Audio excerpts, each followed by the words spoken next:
आज हम एक ऐसे मामूली क्लर्क की कहानी जानेंगे जिसकी सबसे बड़ी दौलत पता है क्या थी? उसकी ईमानदारी। तो चलिए देखते हैं कि कैसे एक अकेले इंसान की सच्चाई ने एक बहुत बड़ी साजिश का पर्दाफाश कर दिया। तो कहानी की शुरुआत होती है एक बिल्कुल आम सी सुबह से। मतलब सब कुछ नॉर्मल था। शहर अपनी रफ्तार से चल रहा था और किसी को भी इस बात का अंदाजा नहीं था कि ये जो मामूली सा दिन लग रहा है ना, ये कई लोगों की जिंदगियां हमेशा हमेशा के लिए बदलने वाला है। और इस कहानी के जो हीरो हैं वो हैं रमेश, सरकारी दफ्तर में काम करने वाले एक छोटे से क्लर्क। देखिए, उनकी जिंदगी कोई आसान नहीं थी, चुनौतियों से भरी हुई थी। पर एक चीज थी जो कभी नहीं बदली, और वो थी उनकी ईमानदारी। जरा सोचिए, रमेश की जिंदगी कैसी थी? तनख्वाह कम, घर पर एक बीमार माँ जिनकी देखभाल करनी है, और एक बेटी जिसे पढ़ा लिखाकर बड़ा इंसान बनाने का सपना। मतलब मुश्किलें चारों तरफ से थीं। लेकिन इन सब के बावजूद उन्होंने कभी भी सच्चाई और मेहनत का रास्ता नहीं छोड़ा। और सच कहूं तो यही तो उनकी असली ताकत थी। और फिर अचानक एक दिन दफ्तर में हड़कंप मच जाता है। पता चलता है कि कुछ बहुत ही जरूरी फाइलें गायब हो गई हैं। और सुनिए, ये कोई ऐसी वैसी फाइलें नहीं थीं। अरे, इन फाइलों से बड़े बड़े ठेके और करोड़ों के प्रोजेक्ट्स जुड़े हुए थे। अब पूरे दफ्तर में बस एक ही सवाल गूंज रहा था, आखिर ये फाइलें गईं कहां? किसने गायब की? और सबसे बड़ा सवाल, क्यों? बस यहीं से इस पूरे रहस्य की शुरुआत होती है। और जानते हैं, बिना किसी जांच के, बिना किसी सबूत के, शक की सुई सीधे सीधे छोटे कर्मचारियों पर आकर टिक गई। मतलब एक धारणा बना ली गई कि भाई ये जरूर किसी छोटे कर्मचारी का ही काम होगा। बस यही सोच अन्याय की पहली सीढ़ी बन गई। और इस पूरी गलतफहमी का, इस गलत सोच का शिकार कौन बना? हमारे रमेश। सिर्फ इसलिए क्योंकि उनकी डेस्क उन फाइलों के पास थी, उन्हें ही मुख्य संदिग्ध मान लिया गया। इसके बाद जो हुआ वो बहुत बुरा था। रमेश को एक बंद कमरे में घंटों तक बिठाया गया। उन पर सवालों की, इल्जामों की बौछार कर दी गई।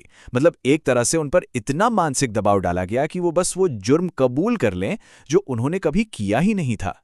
लेकिन इतना सब होने के बाद भी रमेश टूटे नहीं। हाँ, उनकी आंखों में आंसू जरूर थे, पर उनकी आवाज में सच्चाई की एक अलग ही ताकत थी। उन्होंने साफ साफ कह दिया, साहब, मैंने कुछ नहीं किया है। मैं गरीब जरूर हूं, लेकिन बेईमान नहीं। अब जब ऐसा लग रहा था कि सारी उम्मीदें खत्म हो चुकी हैं, कि रमेश के लिए कोई रास्ता नहीं बचा है, ठीक तभी कहानी में एक जबरदस्त मोड़ आता है। दफ्तर में एंट्री होती है एक नए एसडीएम की, जिनका नाम है आदित्य। और उनके आने से उम्मीद की एक नई किरण दिखाई देती है। अब ये जो एसडीएम आदित्य थे ना, वो बाकियों से बिल्कुल अलग थे। एकदम शांत स्वभाव, लेकिन नजरें बहुत तेज थीं। वो हर चीज को बहुत बारीकी से देखते थे।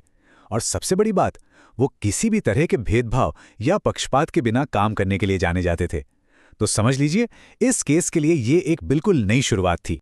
तो देखिए, दोनों जांच में जमीन आसमान का फर्क था। जहां पहली जांच सिर्फ एक धारणा पर चल रही थी, जिसका मकसद था किसी कमजोर को पकड़कर बलि का बकरा बनाना और केस बंद करना, वहीं आदित्य की जांच सबूतों पर आधारित थी। उनका एक ही लक्ष्य था, सच को बाहर लाना, फिर चाहे असली अपराधी कोई भी हो, कितना भी बड़ा क्यों ना हो। आदित्य ने जैसे ही केस की फाइलें उठाईं, उन्हें गड़बड़ियां नजर आने लगी। उन्होंने देखा कि गायब हुई फाइलों का रिकॉर्ड ही पूरा नहीं है। फिर पता चला कि सीसीटीवी फुटेज का एक हिस्सा डिलीट कर दिया गया है। ये सब एकदम साफ इशारे थे कि यहां कुछ बहुत बड़ा छुपाने की कोशिश हो रही है। आदित्य को ये समझते देर नहीं लगी कि ये मामला सिर्फ फाइलें गायब होने का नहीं है। इसके पीछे तो कोई बहुत बड़ी साजिश चल रही है। और बस उन्होंने चुपचाप लेकिन बड़े ही सिस्टमैटिक तरीके से अपनी जांच को आगे बढ़ाया। तो आदित्य ने काम कैसे किया? सबसे पहले उन्होंने रमेश से दोबारा बात की, लेकिन इस बार धमकी से नहीं बल्कि हमदर्दी से। और वहीं से उन्हें एक छोटा सा सुराग मिला। इसके बाद तो उन्होंने गुपचुप तरीके से पुराने रिकॉर्ड्स खंगाले, सीनियर अधिकारियों के बैंक ट्रांजैक्शंस को एनालाइज किया और यहां तक कि उनकी कॉल डिटेल्स भी निकलवा ली। और जैसे जैसे कड़ियां जुड़ती गईं, सच सामने आने लगा।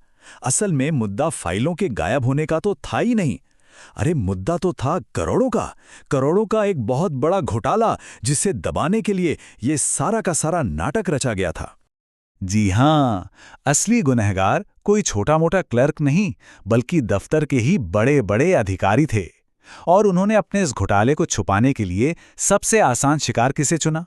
रमेश को। उसे ही तो बलि का बकरा बनाया जा रहा था। बहुत जल्द आदित्य के हाथ में सारे सबूत आ चुके थे। अब वक्त था सच को सबके सामने लाने का। वक्त था एक बेगुनाह इंसान को उसका खोया हुआ सम्मान वापस दिलाने का। तो एक दिन पूरे दफ्तर की एक मीटिंग बुलाई गई।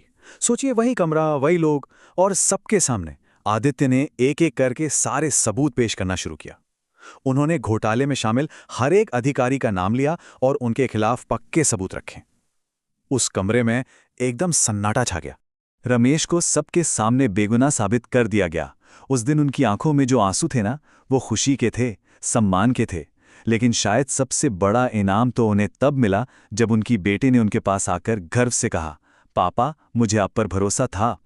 उस दिन उस दफ्तर में बैठे हर इंसान को एक बात तो अच्छे से समझ आ गई थी कि पद बड़ा हो या छोटा, इससे किसी के चरित्र का पता नहीं चलता।